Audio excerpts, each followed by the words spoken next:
እጅግ በጣም አነጋጋሪ የሆነው የኢትዮጵያ ምንዛሬ በሰሞኑን ከፍተኛ የሆነ ለውጥ ማሳየቱን ቀጥሏል። የኢትዮጵያን ምንዛሬ ለማዳከም የኢትዮጵያ ብሔራዊ ባንክ የተለያዩ እርምጃዎችን ቢወስድም ምንዛሬ በአሁኑ ሰዓት ለውጥ ማሳየቱን ቀጥሏል። የኢትዮጵያ ብሔራዊ ባንክ የተሰሙ አዳዲስ መረጃዎች አሉ። በተጨማሪም ከባንኮችም የተሰሙ አዳዲስ መረጃዎች አሉ።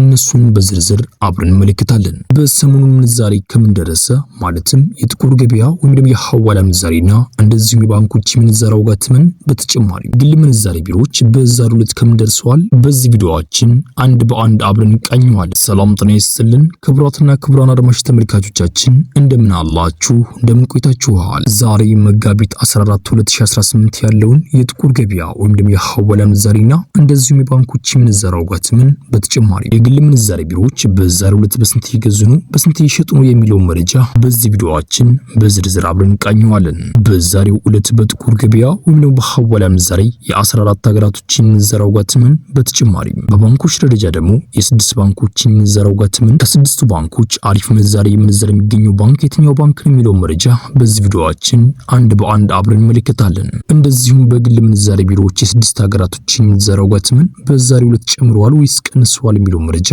በዚህ ቪዲዮአችን አብረን እንቃኛለን። ቤተሰቦች በሰሞኑ ምንዛሬ ከፍተኛ የሆነ ለውጥ ማሳየቱን እንደቀጠለ ነው። ኢትዮጵያ ብሔራዊ ባንክም የጥቁር ገበያውን ለማዳከም እንደዚሁም በአጠቃላይ ምንዛሬው ለማዳከም የተለያዩ እርምጃዎችን እየወሰደ እንደሆነ እየተመለከትን እንገኛለን። እስከዛሬ ድረስ እጅግ በጣም ብዙ የዶላር ጭረታዎችን አድርጓል። የዶላር ጭረታዎችን በማድረግ ምንዛሬው ለማዳከም እየሞከረ ይገኛል። እንደዚሁም ደግሞ ጉምሩክ ላይ ያለውን አሰራርን በመቀየር ጥቁር ገበያውን ወይም ደግሞ ሐዋላን ለማዳከም የተለያዩ እርምጃዎችን እየወሰደ ይገኛል። እንደዚሁም የኢትዮጵያ ብሔራዊ ባንክ በጣም በተደጋጋሚ እንደሚናገረው የኢትዮጵያን ኢኮኖሚ በምናስተካክልበት ሰዓት እኛን ሊያደናቅፈን የሚሞክር ግለሰብ ወይም ደግሞ ድርጅት እጅግ በጣም ትልቅ እርምጃም እንደሚወሰድበትም ይገልጻል። ይህንን ሲናገር የግል ቢሮዎች የሚሆኑ ባንኮች የሚሆኑ እነሱ ላይም ሳይቀር እርምጃም እንደሚወሰድም እየገለጸ ይገኛል። በዋናነት እንደሚታወቀው የኢትዮጵያን ኢኮኖሚ በሚያስተካክሉበት ሰዓት ለማደናቀፍ የሚሞክሩት የጥቁር ገበያ ወይም ደግሞ የሐዋላ ምንዛሬዎች እንደሆኑ ይታወቃሉ። እናም የኢትዮጵያ ብሔራዊ ባንክም የጥቁር ገበያ ወይም ደግሞ የሐዋላ ምንዛሬዎችን እጅግ በጣም በከፍተኛው በማሳደድ ላይ እንዳለም እየተነገረ ይገኛል። በዚሁም ልነግራችሁ የምፈልገው እህትና ወንድሞቻችን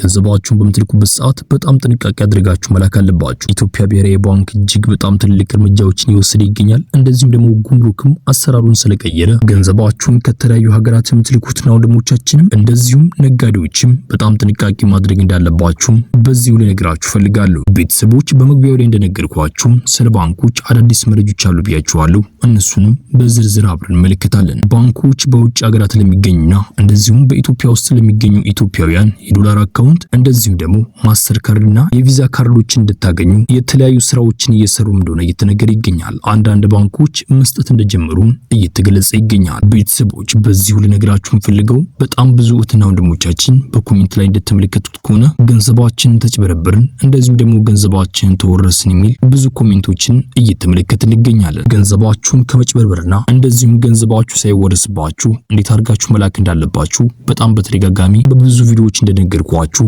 አሁን በትንሹ ገልጽላችኋል። በመጀመሪያ ገንዘባችሁን ስትልኩ እሱ መጀመሪያ ገንዘቡን መላክ አለበት። ገንዘቡን ከላከ በኋላ እናንተ ደግሞ ገንዘቡን አሳልፋችሁ ለሱ ትሰጣላችሁ ማለት ነው። አለበለዚያ ገንዘባችሁን አሳልፋችሁ ከሰጣችሁ በጣም ገንዘባችሁ የመጭበርበርና እንደዚሁም ደግሞ ገንዘባችሁ የመወረስ ቻንሱ በጣም ከፍተኛ እድል አለ። ግለሰቡ ወይም ደግሞ ምንዛሬ የመነዘረው ግለሰብ እንዴት አድርጎ ሊያጭበረብር ይችላል? እንደዚሁም ደግሞ ገንዘቡ እንዴት አድርጎ ሊወረስበት ይችላል ካላችሁ ይህንንም በትንሹ ላስረዳችሁ። ለግለሰቡ እናንተ አስቀድማችሁ ገንዘቡን ስለሰጣችሁት ከ2 ቀን ወይም ደግሞ ከ3 ቀን በኋላ ወይም ደግሞ ከ2 ቀን በኋላ ገንዘቡን አስገባላችኋለሁ ቢላችሁ ከሰዓታት በኋላ ገንዘቡ ተወርሶብኛል ቢሉ ቢነግራችሁ እናንተ ይህንን ግለሰብ ምንም ማድረግ አትችሉም። በእርግጥም ገንዘቡ ተወርሶበት ይሁን እንደዚሁም እናንተን እያጭበረበራችሁ ቢሆን እናንተ ምንም ነገር አታውቁም። ግለሰቡ ገንዘቡ ቢወረስበት እንኳን ግለሰቡ የሰው ሀቅ የማይፈራ ከሆነ ግለሰቡ የእናንተን ገንዘብ አይመልስላችሁም። ግለሰቡ የሚመልስላችሁ እንኳን ቢሆን እጅግ በጣም ከብዙ ጊዜያት በኋላ ነው ገንዘቡን ሊመልስላችሁ የሚችለው። እናንተ ግን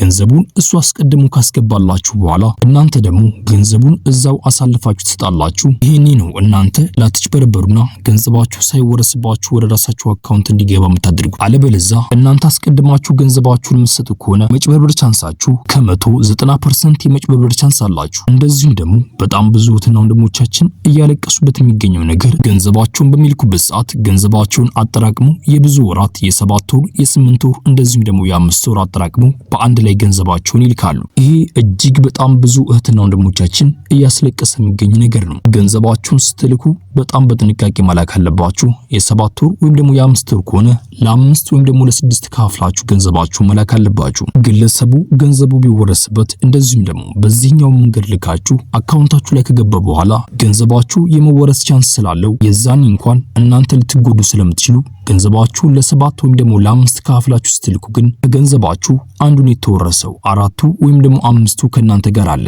ነገር ግን አንድ ላይ ስትልኩ ግን ያ ሁሉ ገንዘብ በአንድ ቢወረስ የዛኔ እናንተ ቁጭትና እንደዚሁም ንዴት ካጠገባችሁ አይጠፋም። እንደዚሁም ደግሞ ያ ገንዘብ ለስራ ከሆነ የተፈለገው በጣም ልትናደዱ ስለምትችሉ ከዚህ ሁሉ ግን እናንተ አስቀድማችሁ ጥንቃቄ ቢወስዱ በጣም የተሻለ ነው ብዬ አስባለሁ። ቤተሰቦች በዚህ ሰዓት ገንዘባችሁን በምትልኩበት ሰዓት ጥቁር ገበያው ወይም ደግሞ ሐዋላ የሚነዘረው ግለሰብ ምን ያህል ታማኝ ነው፣ እንደዚሁም ደግሞ እስከዛሬ ድረስ በመንግስት ደረጃ ምን ያህል ጊዜ ገንዘቡ ተወርሶበታል የሚለውን በደንብ አድርጋችሁ ብታጣሩ የተሻለ ይመስለኛል። ቤተሰቦች ይህን ነገር ስነግራችሁ በጥቁር ገበያ ወይም ደግሞ በሐዋላ ምንዛሬ ገንዘባችሁን ላኩ እያልኳችሁ እየመከርኳችሁ አይደለም። እኔ የምመክራችሁ በባንክ ቤት ብትልኩ በጣም የተሻለ ነው ብዬ አስባለሁ። ይሄ እንደኔ ሐሳብ ነው። በእርግጥም ብዙ እህትና ወንድሞቻችን እንደነገራችሁኝ ከሆነ ብዙ እህትና ወንድሞቻችን በባንክ ቤት እንዴት አድርገው ገንዘባቸውን መላክ እንደሚችሉ አያውቁም ብለው ነግረውኛል። የጥቁር ገበያው ግን ቀላል ነው። የባንክ ቤቱ ደግሞ ትንሹ ስብስብ ነገር አለው። በጣም ብዙ እህትና ወንድሞቻችን ያንን ባለማወቅ ገንዘባቸውን በጥቁር ገበያ እንደሚልኩም እየተነገረ ይገኛል። የኢትዮጵያ ብሔራዊ ባንክም ይህን በመረዳት ከተለያዩ ሀገራት ሆናችሁ ገንዘባችሁን ወደ ኢትዮጵያ የምትልኩበት መንገድ እያመቻቸም እንደሆነ ገልጸዋል። እናም ለዛ ነው በጥቁር ገበያ ወይም ደግሞ በሐዋላ ምንዛሬ ገንዘባችሁ ስትልኩ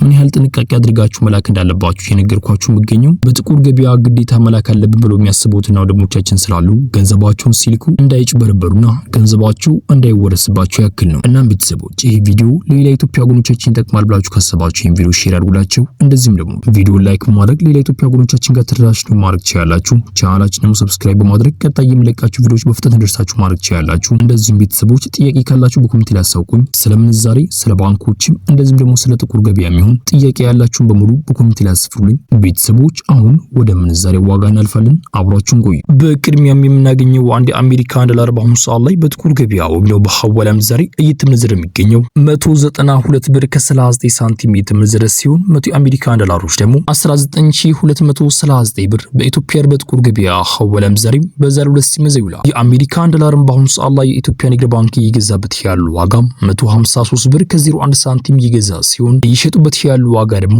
156 ብር ከ07 ሳንቲም እነሱ ይሸጣሉ። የአሜሪካን ዶላርን በአሁኑ ሰዓት ላይ በከፍተኛ ዋጋ ይገዛ የሚገኘው ባንክ የኦሮሚያ ባንክ ነው። የኦሮሚያ ባንክ አንድ የአሜሪካን ዶላር በአሁኑ ሰዓት ላይ የገዛበት ያለው ዋጋም 153 ብር ከ99 ሳንቲም እየተገዛ ሲሆን እየተሸጠበት ያለው ዋጋ ደግሞ 157 ብር ከ07 ሳንቲም እነሱ ይሸጣሉ። የግል ምንዛሬ ቢሮዎች በአሁኑ ሰዓት ላይ አንድ የአሜሪካን ዶላር እየገዙበት ያለው ዋጋም 174 ብር ከ55 ሳንቲም እየተገዛ ሲሆን እየተሸጠበት ያለው ዋጋ ደግሞ 178 ብር ከ04 ሳንቲም እነሱ ይሸጣሉ። በቀጣይ የምናገኘው አንድ ዩሮ በአሁኑ ሰዓት ላይ በጥቁር ገበያ ሐዋላ ምንዛሬ እየተመነዘረበት ያለው ዋጋም 221 ብር ከ81 ሳንቲም እየተመነዘረ ሲሆን 100 ዩሮዎች ደግሞ 22181 ብር በኢትዮጵያ በጥቁር ገበያ ሐዋላ ምንዛሬ በዛሬው ዕለት ሲመነዘር ይውላል። የኢትዮጵያ ንግድ ባንክ አንድ ዩሮ የገዛበት ያለው ዋጋም 176 ብር ከ83 ሳንቲም እየገዛ ሲሆን እየሸጠበት ያለው ዋጋ ደግሞ 180 ብር ከ37 ሳንቲም እነሱ ይሸጣሉ። በቀጣይ የምናገኘው አንድ ስዊስ ፍራንክ በአሁኑ ሰዓት ላይ በጥቁር ገበያ ሐዋላ ምንዛሬ እየተመነዘረበት ያለው ዋጋም 243 ብር ከ53 ሳንቲም እየተመነዘረ ሲሆን 100 የስዊስ ፍራንኮች ደግሞ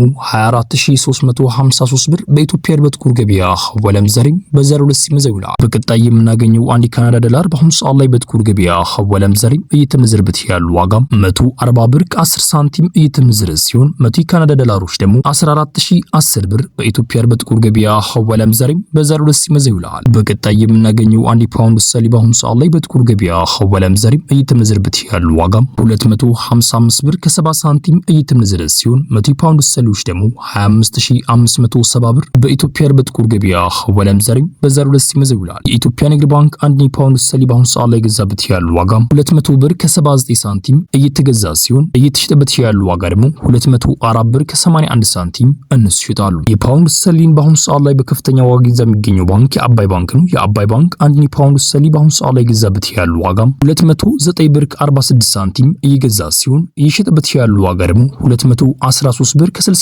ሳንቲም እነሱ ይሸጣሉ። የግል ምንዛሬ ቢሮዎች በአሁኑ ሰዓት ላይ አንድ የፓውንድ ስተርሊንግ እየገዙበት ያሉ ዋጋም 229 ብር ከ13 ሳንቲም እየተገዛ ሲሆን እየተሸጠበት ያሉ ዋጋ ደግሞ 233 ብር ከ71 ሳንቲም እነሱ ይሸጣሉ። በቀጣይ የምናገኘው አንድ ኢትዮ ዲናር በአሁኑ ሰዓት ላይ በጥቁር ገበያ ሐዋላ ምንዛሬ እየተመነዘረበት ያሉ ዋጋም 627 ብር ከ41 ሳንቲም እየተመነዘረ ሲሆን 100 ኢትዮ ዲናሮች ደግሞ 22741 ብር በኢትዮጵያ በጥቁር ገበያ ሐዋላ ምንዛሬ በዛሬው ዕለት ሲመዘዝ ይውላል። የኢትዮ ዲናርን በአሁኑ ሰዓት ላይ በከፍተኛ ዋጋ ይዞ የሚገኘው ባንክ የኦሮሚያ ባንክ ነው። የኦሮሚያ ባንክ አንድ ኢትዮ ዲናር በአሁኑ ሰዓት ላይ የገዛበት ያሉ ዋጋም 504 ብር ከ68 ሳንቲም እየተገዛ ሲሆን እየተሸጠበት ያሉ ዋጋ ደግሞ 514 ብር ከ77 ሳንቲም እነሱ ይጣሉ። በቀጣይ የምናገኘው አንድ የዱባይ ድርሃም በአሁኑ ሰዓት ላይ በጥቁር ገበያ ሐዋላ ምንዛሬ እየተመነዘረበት ያሉ ዋጋም 52 ብር ከ38 ሳንቲም እየተመነዘረ ሲሆን 100 የዱባይ ድርሃሞች ደግሞ 5238 ብር በኢትዮጵያ በጥቁር ገበያ ሐዋላ ምንዛሬ በዛሬው ዕለት ሲመዘዝ ይውላል። የዱባይ ድርሃምን በአሁኑ ሰዓት ላይ በከፍተኛ ዋጋ ይዞ የሚገኘው ባንክ የአዋሽ ባንክ ነው። የአዋሽ ባንክ አንድ የዱባይ ድርሃም በአሁኑ ሰዓት ላይ የገዛበት ያሉ ዋጋም 44 ብር ከ03 ሳንቲም እየተገዛ ሲሆን እየሸጠበት ያሉ ዋጋ ደግሞ